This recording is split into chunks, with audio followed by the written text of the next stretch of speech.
Hello friends, இன்னைக்கு இந்த shorts வீடியோவில் மக்களாட்சியின் கோட்பாடு அப்படின்ற ஒரு முக்கியமான பாக்ஸ் கொஸ்டின் பார்க்க போகிறோம். மக்களாட்சியை எப்படி சொல்லுவாங்க? டெமோக்ரஸி. அந்த ஒரு பாயிண்ட்டை தான் நம்ம இந்த வீடியோவில் வந்து நம்ம பார்க்க போகிறோம். மக்களாட்சி என்றால் மக்களால் ஆட்சி செய்யப்படுதல் என்பதாகும். இதை பிரித்தோம் அப்படின்னா எப்படி பிரிப்போம்?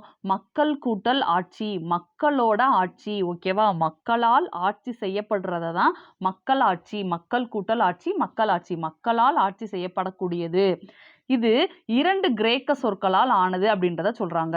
நம்ம எப்படி பார்த்தோம்? மக்கள் கூட்டல் ஆட்சின்னு சொன்னோமா, அப்ப 2 வார்த்தை இருக்கு. அப்ப 2 கிரேக்க சொற்களால் ஆனது. அது என்னென்ன அப்படின்னா, டெமோஸ் அப்படின்னா மக்கள் அப்படின்னு சொல்லி அர்த்தம்.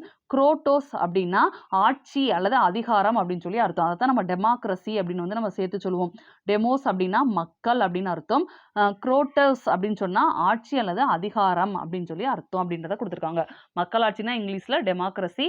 அதை நம்ம 2ஆ ஸ்பிளிட் பண்ணலாம். அதுதான் மக்கள் கூட்டல் ஆட்சி. டெமாஸ் அப்படின்னா வந்து மக்கள், ஆட்சி அப்படின்னா குரோட்டஸ் அப்படின்றத கொடுத்துருக்காங்க. ஆட்சி அதிகாரம் அப்படின்றத நம்ம வந்து தெரிஞ்சு வச்சுக்கணும். ஓகேவா? தேங்க்யூ.